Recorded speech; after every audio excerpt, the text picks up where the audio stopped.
또 온라인으로 또 라이브 스트리밍으로 또 가정에서 우리 예배 드리는 분들 정말로 진심으로 축복합니다. 우리 함께 주 없이 살 수 없음을 고백하면서 292장 주 없이 살 수 없네 옛날 찬송가 415장 우리 함께 부르겠습니다.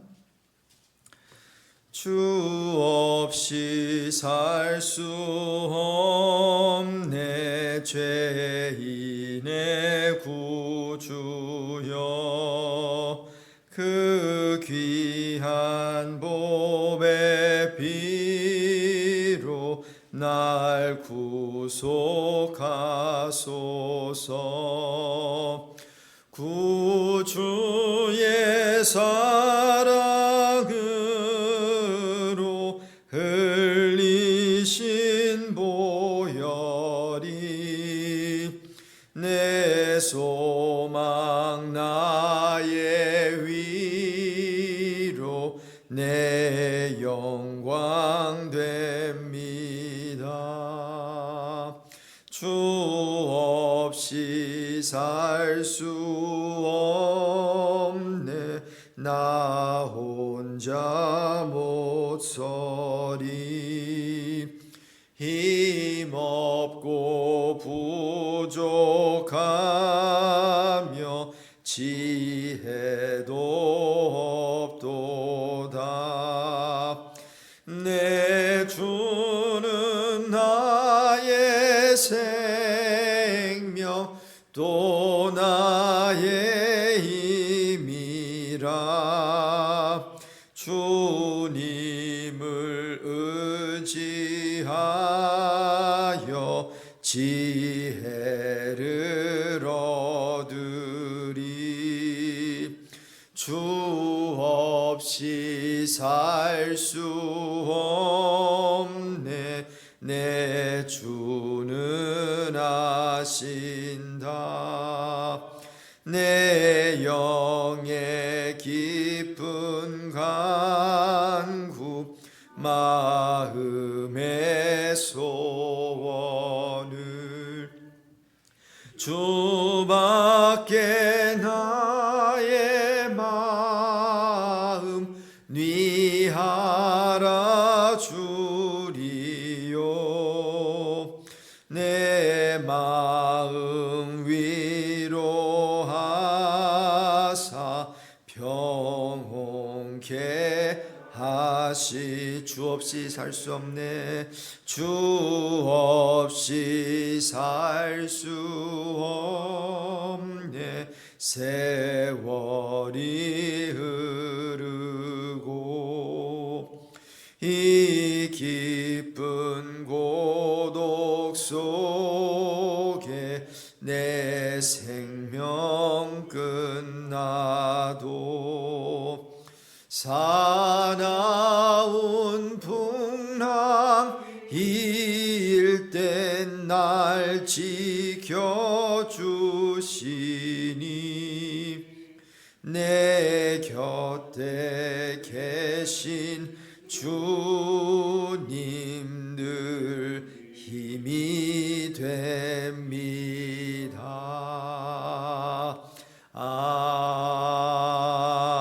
아멘. 우리 4절 마지막 그 내용대로 사나운 풍랑일 때 우리 주님이 우리와 함께 하시고 우리를 지켜주시고 우리 가정을 또 우리 교회를 붙들어 주시는 줄로 믿습니다.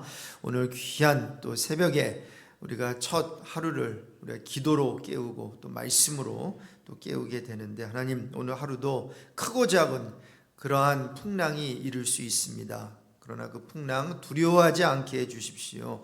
그 풍랑 가운데 함께 하시는 우리 예수님과 함께 동행하는 하루 되게 해달라고 특별히 오늘 기도 제목 남에게 이해받기보다는 남을 먼저 이해하는 복된 삶 되게 해주십시오. 남의 입장이 되어서 왜 저래가 아니라 저럴 수도 있지 라고 하면서 이해할 수 있는 넓은 마음을 주님 주십시오. 함께 기도하겠습니다.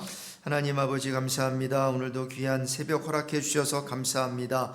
하나님께서 저와 아버지 우리 모두에게 하나님의 큰 은혜를 주실 텐데 하나님 그 은혜를 받을 수 있는 마음과 우리의 생각이 준비되게 하여 주시고 하나님 주님께서 주시는 그 은혜를 마음껏 누릴 수 있는 이 복된 시간 되게 해 주십시오. 하나님 사나운 풍랑이 이를 때가 있습니다. 크고 작은 풍랑이 우리의 삶 속에 있을 때가 참 많습니다. 그러나 그때도 우리 주님 우리와 함께 하시는 줄로 믿습니다. 그때 우리와 함께 해주셔서 우리를 지켜주시고 우리를 보호해 주실 줄로 믿습니다. 주님 곁에 계시니 우리가 두려움 없습니다. 걱정하지 않겠습니다. 아버지 주님만 바라보겠습니다. 오늘 특별히 남에게 이해받기보다 남을 먼저 이해하는 그러한 삶이 되게 해주시기를 기도드립니다. 우리는 남이 우리를 이해해 주기를 바라지만 우리가 먼저 남의 입장을 이해해야 하는 데는 참 부족합니다. 하나님 왜 저래가 아니라 저럴 수도 있지라고 하면서 우리 사랑하는 자녀, 우리 배우자, 우리 친구, 우리 식구, 우리 성도들 아버지 하나님 이해하고 그를 품을 수 있는 넓은 마음을 우리 모두에게 허락해 주시기를 기도드립니다. 아버지 하나님 기도하는 자가 그렇지 않으면 누가 아버지 하나님 그런 삶을 살 수 있겠습니까? 우리 주님도 그런 삶을 아름다운 삶을 살았으니 우리도 주님 본받아 아버지 하나님 먼저 남을 사랑하고 먼저 용서하고 먼저 이해할 수 있는 우리의 복된 삶이 되게 해 주십시오. 하나님 아버지 우리 가깝게 있는 우리 가족 식구들 먼저 이해하는 마음을 주시기를 간절히 기도드립니다. 사랑하는 배우자를 먼저 이해하게 해 주십시오. 우리 사랑하는 우리 자녀들 먼저 이해하고 그렇게 우리 주위에 있는 또 우리 교회에 있는 성도들을 먼저 이해함으로 천국의 모습을 조금이라도 만들어 나가는 복된 삶이 되게 해 주시기를 간절히 기도드립니다.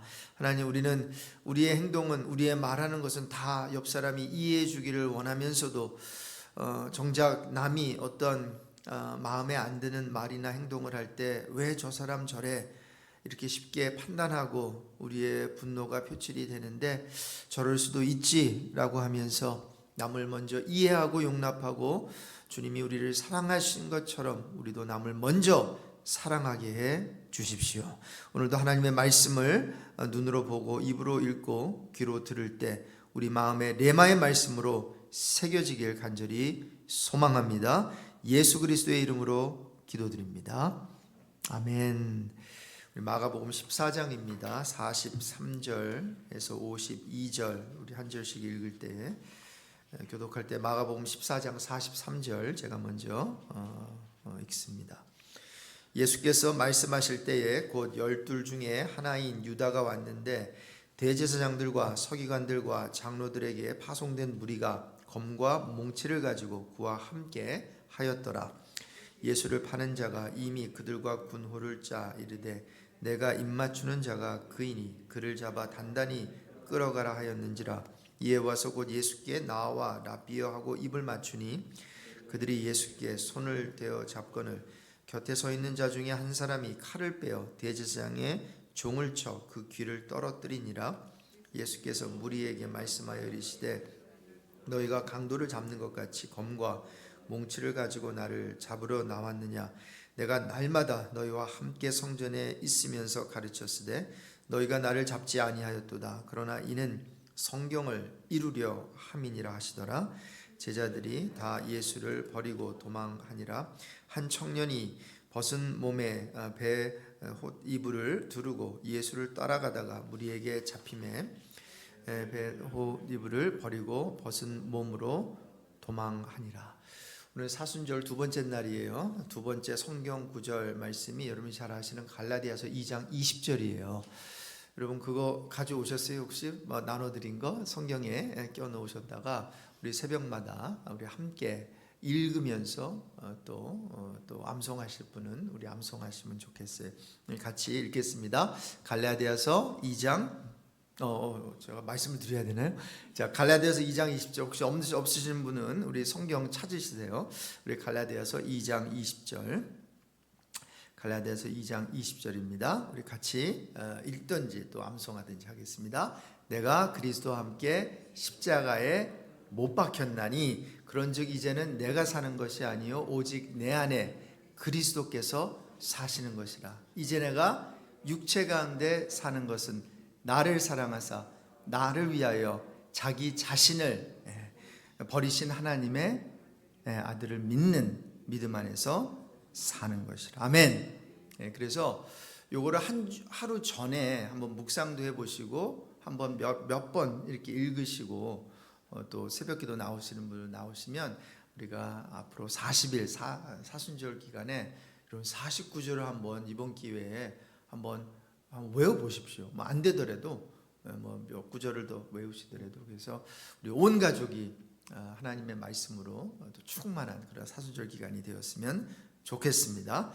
오늘 본문부터 15장까지는 예수님이 순환을 당하신 이제 십자가를 지시기 전 마지막 날 성금요일에 있었던 그 사건들을 보도하고 있는데요. 오늘 본문에 다음 네 가지 내용이 나와요. 예수님을 팔아넘기는 가룟 유다, 그리고 예수님을 체포하려는 무리, 그렇게 예수님을 체포하려는 무리에 저항하는 한 제자, 그리고 예수님을 버리고 도망가는 제자들, 이렇게 네 가지 사건을 기록하고 있는데 우리 간단히 한번 이 사건들을 살펴보면서 은혜를 나누겠어요. 우린 예수님을 팔아넘기는 가룟 유다를 먼저 볼 수 있는데 43절에 보니까 예수께서 말씀하실 때에 곧 12 중에 하나인 누구요? 유다가 왔는데, 같이 읽겠어요? 대제사장들과 서기관들과 장로들에게 파송된 무리가 검과 몽치를 가지고 그와 함께 하였더라. 여러분, 가룟 유다는 누구의 제자예요? 예수 그리스도의 제자, 12제자 중에 하나예요. 그 중에서도 여러분 가장 탁월한 어떠한 재능을 갖고 있는 분이에요. 그걸 어떻게 알 수 있나 하면 재정을 맡겼거든요. 여러분, 우리 교회에서도 물론 이제 뭐 유능하다 이것을 똑같이 비교하는 건 아니지만 은사로 따져서 여러분 이러한 어떠한 넘버 그리고 중요한 재정을 이렇게 감당하는 건 아무한테나 맡기지 않습니다. 가장 어떤 면에서는 현명하고 사리 판단할 수 있고 말이죠. 정확한 사람에게 맡기거든요. 가룟 유다가 그런 사람이었다라는 거예요. 자, 그런데 오늘 저녁만큼은 여기가 만약에 밤이라고 볼 때 예수님과 함께 있지 아니하고 누구와 함께 있었어요? 오히려 예수를 잡으려고 하는 종교 지도자들, 그들과 함께 있었다는 거죠. 영어로 표현하면 He was with the wrong crowd. 잘못된 무리와 지금 동행하고 함께하고 있는 거예요. 자, 그러면서 오늘 본문을 읽은 대로 예수님을 잡으려는 종교 지도자들과 사인을 만들었어요. 신호를 만들었는데 자신이 입을 맞추는 자가 예수님이라는 거예요. 왜 이 사인을 만들 필요가 있었을까요? 뭐 여러 가지 추측이 있을 텐데 예수님을 아는 사람도 있었겠지만 예수님의 그 어떤 인상착의를 또 몰라볼 수도 있잖아요. 여러 사람들이 있으니까. 근데 무엇보다도 만약에 날이 어둑어둑해졌다면 잘 알아보지 못할 거예요. 뭐 요즘 같은 경우에 뭐 여러 가지 뭐 라이팅도 있고 하죠. 근데 그때는 새까마잖아요, 그냥. 그러니까 뭐 불을 피우기 전에는 알아보기가 힘들었겠죠. 그래서 아마 신호를 서로 짰던 것 같아요. 자, 그런데 오늘 본문만이 아니라 이제 다른 이제 복음서 기록에 보면, 특별히 마태복음 기록에 보면 입만 맞춘 게 아니에요. 입을 맞추면서 안녕하세요 인사를 한단 말이에요. 마태복음 26장 49절에 보면 곧 예수께 나와 라비여 안녕하시옵니까 하고 입을 맞춰요. 여러분, 이 안녕하시옵니까에 해당하는 이 카레이라고 하는 그 헬라어 단어는 사람을 만났을 때 보통 하는 인사고, 또 편지에 서두에 쓰는 형식적 인사말이래요. 그런데 여러분, 이런 표현에서 우리가 무엇을 느낄 수 있습니까? 지금 정말 예수님의 안녕, 예수님이 정말 평안하신지를 묻고 있을까요? 그건 아니잖아요. 예수님의 처지를 정말로 알고 싶어서가 아니라 오히려 조롱하는 듯한 그런 뉘앙스를 우리 느낄 수 있다는 거예요. 그러면서 우리가 주목해 봐야 하는 것은 마가는 가룟 유다를 12 중에 하나라고 소개하고 있다는 거예요.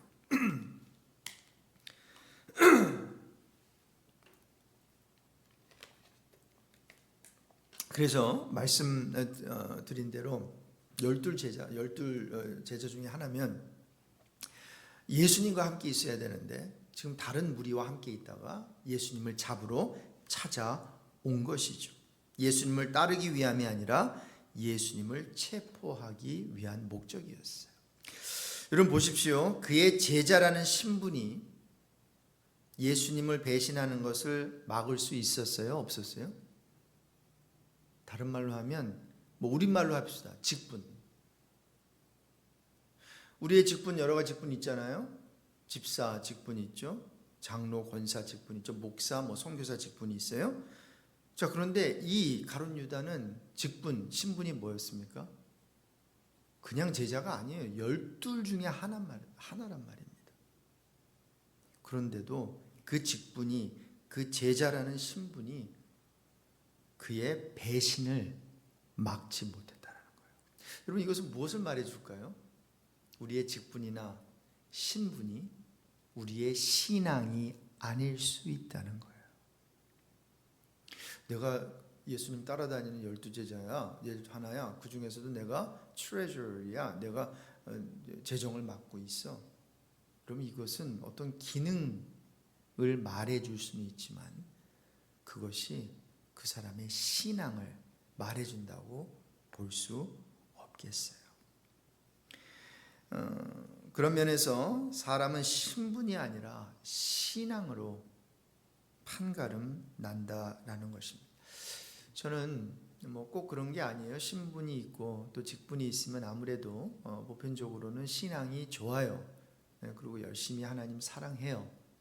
하지만 그 자체가 그거에 대한 어떠한 개런티를 하는 건 아니라는 거죠. 저는 신분이나 직분이 없어도 참 교회 잘 섬기고 또 예배의 자리나 기도의 자리 지키는 분들을 봤거든요. 만약에 그런 분이 있다면 어떠한 신분에 연연하지 않고 신앙이 있으면요, 그 사람이 교회의 진정한 일꾼임을 믿습니다. 그런 분이 영적 직분자이고 그리고 깨어있는 바수꾼이에요.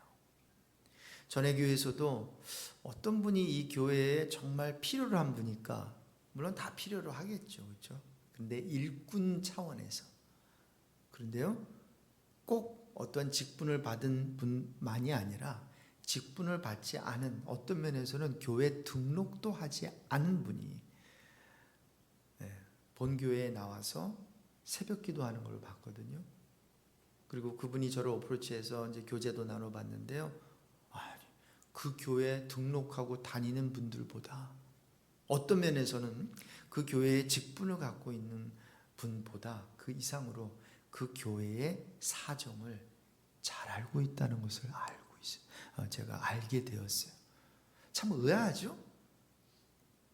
아니 직분도 없어요. 그리고 교회 등록도 안 했단 말이에요. 그런데 그 교회에 가서 기도하라 그랬대요. 그래서 자기는 순종하면서 다른 교회 다니면서 새벽 제단은 그 교회에 와서 기도를 하는데, 기도하다 보니 하나님께서 그 교회에 대해서 영적인 것을 많이 알려주는 경우가 있다라는 거죠.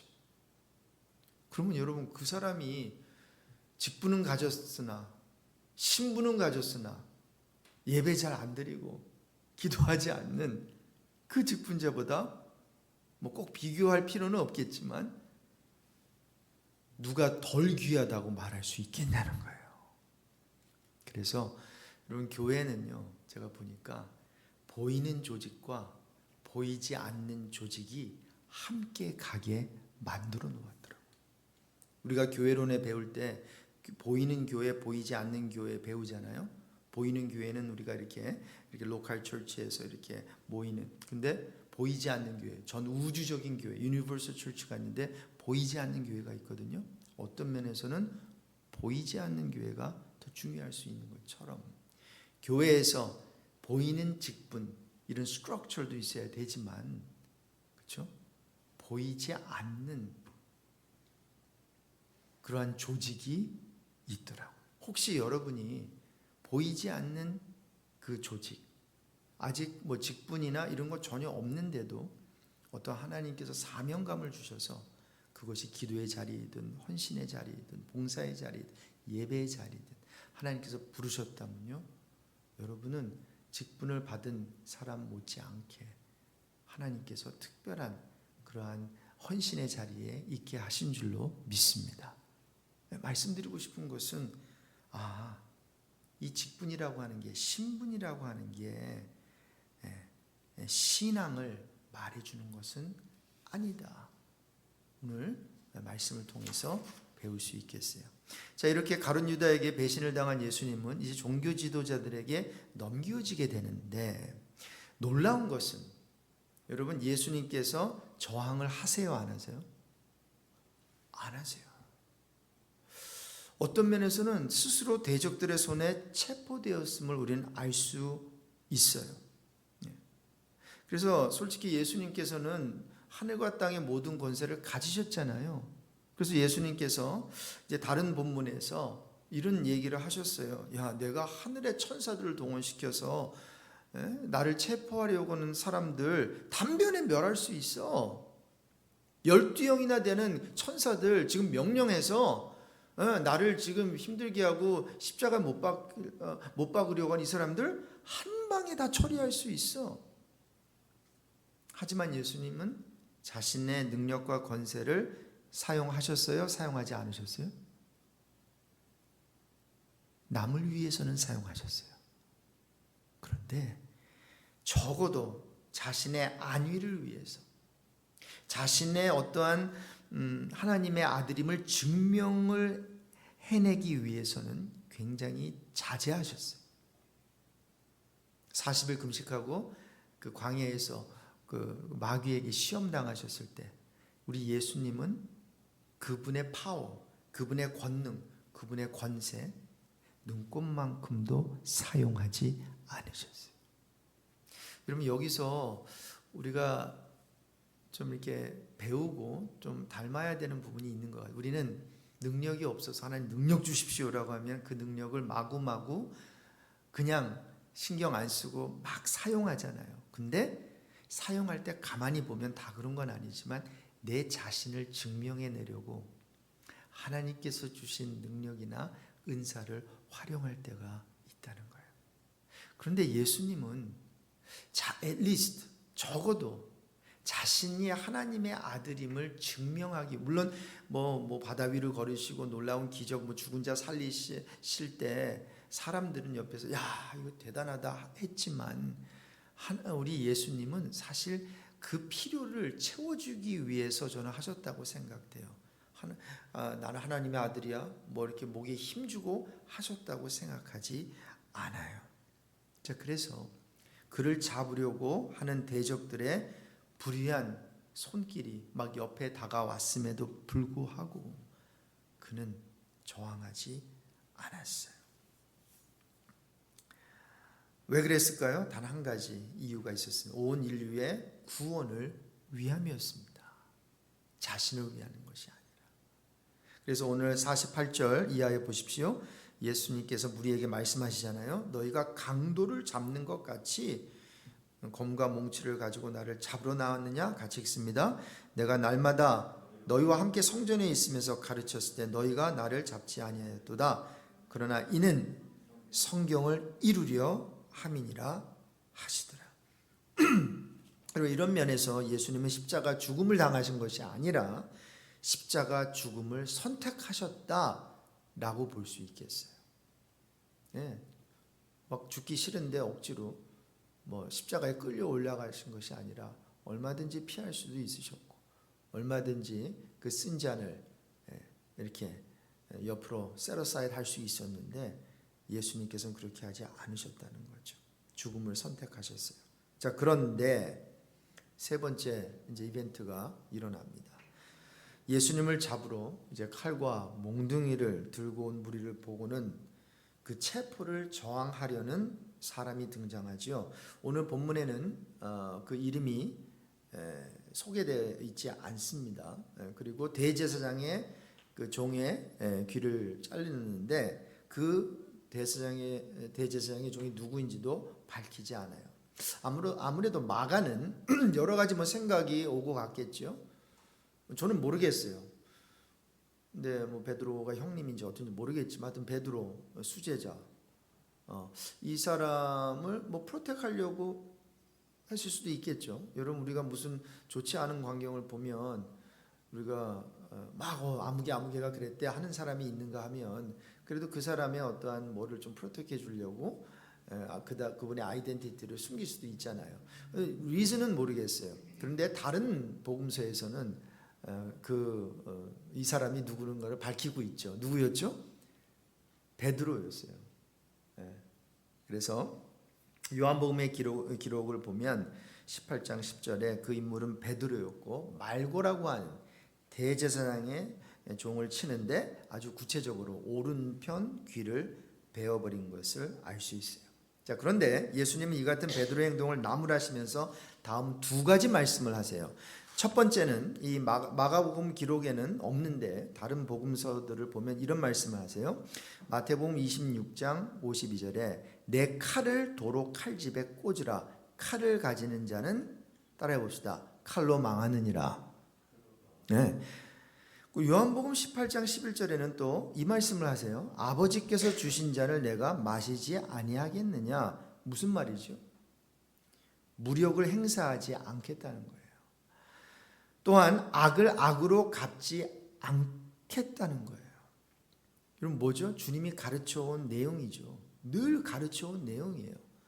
그런데 막상 그러한 상황이 딱 벌어졌는데 가르치신 내용대로 지금 행동하고 있는 거예요. 그리고 하나님 아버지가 허락하시는 것이라면 고난의 잔까지도 자원해서 기꺼이 마시겠다는 거예요. 여러분 이런 얘기를 할 때 제자들이 좋아했을까요? 아니요. 그래서 제자들이 어떻게 합니까? 실망했겠죠. 자신이 원했던 것이 아니니까. 그래서 50절 보십시오. 제자들이 다 예수를 버리고 도망해요. 자, 그런데 예수님을 버리고 도망하는 제자들 가운데 한 청년이 나온단 말이에요. 근데 이 청년의 이름도 밝히지 않아요. 이 청년도 예수님을 따르다가 이제 잡혔나 봐요. 몸에 입고 있던 옷, 오늘 거기에 보면 배에 혼입을 이렇게 돼 있잖아요. 근데 이게 그 원어를 좀 이렇게 분석해 보면은 이게 보통 옷이 아니래요. 좀 비싼 옷이고 아무나 입을 수 있는 옷이 아니래요. 특히 뭐 돈 없는 사람들은 그저 사람 장사할 때 좀 돈을 들여가지고 이제 뭐 사용하다든가, 그렇지만 부자는 이렇게 잠옷으로도 입고 뭐 천이 굉장히 훌륭한 천이기 때문에 그렇게 입었다라고 해요. 자, 그래서 이 몸에 입고 있던 옷을 벗어버리고 알몸으로 도망까지 하는 이 우스운 광경이 이제 펼쳐졌는데 이 청년이 누구냐에 대해서 여러 가지 해석이 있는데 그중 하나가 바로 이 청년이 입고 있던 옷이 비싼 옷이라고 했죠. 그러면 예수님 따르던 사람 중에서 좀 돈이 있고 좀 부유했던 사람이 누구지 추측을 해보니까 이 마가복음을 기록한 마가가 생각이 나는 거예요. 성경학자들이 그렇게 보는 거 추측을 하는 거예요. 이런 요한 마가라고 해요. 또 마가, 요한, 존, 마크라고도 하는데 이 마가의 어머니가 그때 당시에 또 마리아가 많았어요. 마리아였는데 이런 마가의 다락방 있죠. 그 성령이 임한 그 마가의 다락방이라고 했던 게 이 마가 어머니의 그 장소였던 걸로 보여요. 최후에 만찬을 했던 것도 많은 성경학자들이 이 마가의 집, 마가 어머니의 집이라고도 말을 해요. 그리고 성경에 보면 또 그 사도행전에 보면 그 집에서 또 사람들이 많이 모이기도 했던 것 같아요. 자, 그러다 보니까 예수님을 그래도 가까이서 따르고 있던 사람 중에 그렇게 비싼 옷, 요즘 말로 하면 구찌 옷을 입고 있었던 사람이 누구지? 해보니까 베드로 형님은 당연히 베드로는 아니겠죠. 그러다 보니까 이 청년이 마가일 수 있고, 근데 마가가 자기가 또 기록했잖아요. 뭐 잘났다고 내가 뭐 옷을 벗어 알몸으로 도망갔다 이런 얘기하겠어요. 근데 자세히는 몰라요. 이 제자가 누구인지. 그런데 마가는 이 기록을 하면서 뭔가 이 청년에 대해서 언급을 하고 싶었던 거예요. 아마 자기 자신이 찔려서, 만약에 정말 마가였다면 아마 성령의 감동으로 이것을 기록하고 싶었던 것 같아요. 자, 중요한 것은 뭔가 하면 제자들도 그렇고, 그리고 이 청년도 정말 볼품없는 모습으로 주님을 따르다가 힘들어지니까 주님을 버렸다는 거죠. 바로 이것이 인간의 모습이고 한계임을 오늘 본문을 통해서 우리가 보는 것 같습니다. 자, 말씀을 마무리하면서 몇 가지 기도 제목을 삼았으면 좋겠습니다. 말씀드린 대로 예수님의 십자가 죽음은 당한 것이 아니라 예수님이 선택하셨다라고 말씀드렸는데, 여러분, 우리가 뭐 축복의 자리, 그리고 뭐 이런 어떠한 잘 되는 자리, 형통의 자리를 선택할 수도 있지만, 간혹 하나님께서 저와 여러분에게 힘든 현실을 허락해 주셨다면 굳이 우리가 그 현실을 택하자는 의미는 아니고요. 어차피 현실 속에 우리가 있다면, 그 힘든 상황 속에 있다면 maybe 하나님께서 저와 여러분을 향한 어떠한 의도와 뜻이 있지 않겠어요? 그렇다면 하나님의 뜻이 이루어지게 하기 위해 상황을 회피하는 것이 아니라, 도망가는 것이 아니라, 오히려 그 상황 속에 머무르는, 그 상황을 선택하는 믿음을 주십시오. 오늘 한번 기도했으면 좋겠어요. 여러분, 하나님께서는 저 여러분에게 10가지면 10가지 다 어려움 안 주세요. 보통은 다 형통을 주시는데 한두 가지 이상하게, 그게 건강이면 건강, 자녀의 문제면 자녀의 문제, 어떠한 뭐 재정의 문제면 꼭 한두 가지 가시를 남겨두시는 것 같아요. 그 이유는 모르겠지. 만약 하나님께서 저 여러분에게 그러한 자리에 있으라고 한다면 우리가 굳이 그렇게 선택해서 그 자리에 나갈 필요는 없지만, 하나님께서 우리에게 허락해 주셨다면 한번 생색 내볼 만하죠. 하나님, 내가 원해서 여기 온 거 아닌데요? 이거 내가 원하는 거 아닌데요? 근데 당신께서 뭔가 뜻이 있으셔서 나를 여기 있게 하셨으니 한번 있어 보겠습니다. 내가 한번 선택하겠습니다. 그리고 쉽지 않지만 기도하면서 묵묵히 주님께서 십자가를 길을 선택하셨던 것처럼 저도 그 십자가의 길을 한번 걸어보겠습니다. 한번 이런 근사한 기도 한번 드려보셨으면 좋겠고요. 또한 말씀드린 대로 신분이 우리를 신실한 제자로 만들지 못하고 오직 신앙이 중요하다라고 하는 것, 우리 붙들고 기도했으면 좋겠어요. 여러분, 신분 또는 직분을 신앙이라고 착각하지 않았으면 좋겠어요. 목사니까 뭐 믿음이 더 좋고 말이죠. 뭐 장로니까, 뭐 권사니까, 보통 성도, 그건 아닌 것 같아요.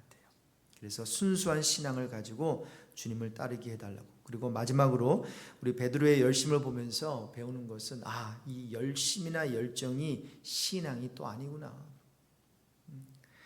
예수님처럼 내려놓을 줄도 알고 저항할 수 있는 상황에서 저항하지 않고 어떤 상황에 항복하는 것, 이것을 통해서 하나님의 뜻을 이룰 수도 있겠구나. 특히 교회가 힘들어질 때 저는 참 안타까워요. 왜 이렇게 싸우는지. 싸우는 방법밖에 없나요? 따지는 방법밖에 없나요? 소리를 높이는 방법밖에 없나요? 다른 방법도 있는데, 그런데 이상하게 사람들은 그런 상황에만 탁 좀 서로 그냥 얘기하고 서로 싸우고 서로 험담하고 그러다가 교회는 갈라지고, 그리고 we'll never learn. 그걸 통해서 배우는 사람은 없고 똑같은 실수 똑같이 범하고, 저는 여기에 온 이상 그런 모습은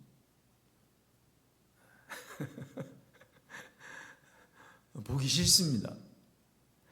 우리 그런 모습 많이 봐왔잖아요. 그 누가 좋아해요, 그걸? 리핏하지 않게 되는 은혜가 있기를 바랍니다. 그리고 정말 제가 있는 한은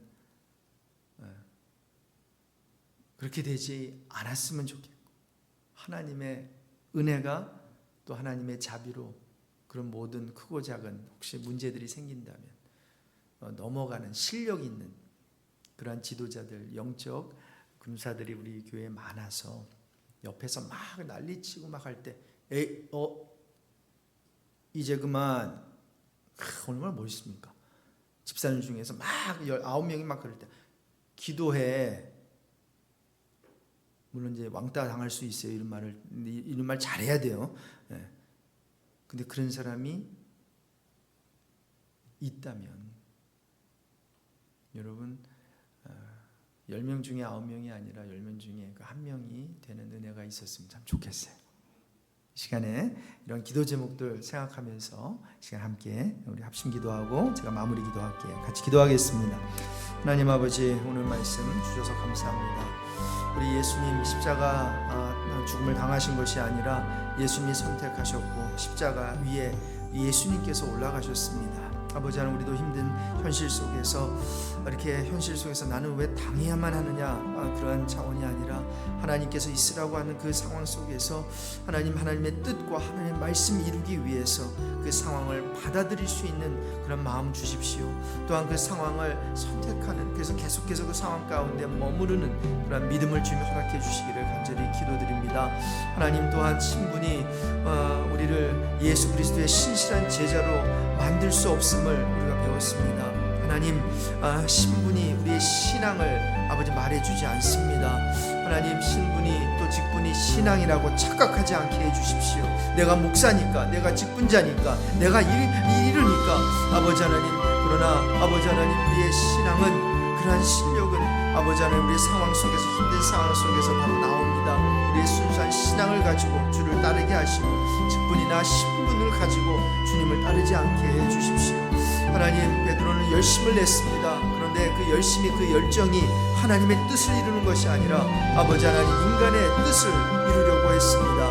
우리도 주님 싸우기만 하는 것이 아니라, 저항하는 것만이 아니라 아버지 하나님, 예수님처럼 그러한 상황 속에서 내려놓은 것도 배우게 하시고, 저항하지 않는 법도 배우게 하시고, 상황에 항복하는 것도 배우게 해주셔서 우리가 칼로만 이 세상을 정복하는 것이 아니라 사랑으로, 아버지 하나님, 겸손함으로, 아버지 온유함으로 이 세상을 정복할 수 있고, 또 사람을 아버지 하나님 살 수 있음을 우리가 알게 해주십시오.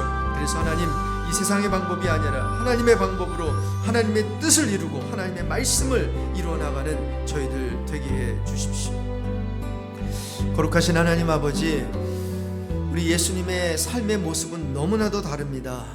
그리고 특별히 가장 당혹스러운 상황 속에서 우리 예수님은 가장 태어난 모습으로, 여유 있는 모습으로 그렇게 하나님의 뜻을 이루어 나가셨습니다. 하나님, 우리도 예수님을 따르는 자들이라면 아버지 하나님, 우리는 많이 부족하지만 그 예수님의 모습을, 삶의 모습을 보여주셨으니 그 모습이라도 흉내내는 저희들 되게 해주십시오. 흉내내다 보면 아버지 하나님, 조금이라도 왜 예수님이 그러한 삶을 사셨는지 우리가 알게 될 줄로 믿습니다. 우리 예수님 십자가 선택하신 것처럼 우리의 힘든 현실을 자꾸만 도피하려고 하지 않게 하시고, 간혹 하나님께서 허락해 주신 거라면 그 현실을 택하고 그 힘든 현실의 길을 계속 묵묵히 걸어나가는 그러한 힘, 그러한 믿음 우리에게 허락해 주십시오. 우리의 신분이 우리를 신실한 제자로 만들 수 없음을 배웠습니다. 하나님, 신분이나 직분을 막론하고 하나님 아버지 앞에 순수한 신앙을 가지고 주님을 온전히 따를 수 있게 해 주십시오. 그리고 우리의 열심이 그저 베드로처럼 칼을 빼들고 그리고 대적하고 뭐 이렇게 물리치는 것만이 아니라 어떨 때는 저항하지 않고 상황에 항복함으로 그렇게 했음에도 불구하고 하나님의 뜻을 그런 식으로 이룰 수 있음을 우리 모두가 배우게 해 주십시오. 아마 교회에서는 그렇게 싸우는 것이 이기는 것임을 믿습니다. 그런데 그런 교회 한 번도 보지 못했습니다. 하나님, 우리 교회가 부족하지만 그런 교회 한 번만이라도 사람들이 보고, 아, 교회 안에서 투쟁은 저렇게 하는 것이구나. 교회 안에서 문제는 저렇게 해결하는 것이구나. 이것을 믿지 않는 사람들이 보고 하나님께 영광 올려드릴 수 있게 해 주십시오. 예수 그리스도의 이름으로 기도드립니다. 아멘. 각자 기도하는 시간 갖겠습니다.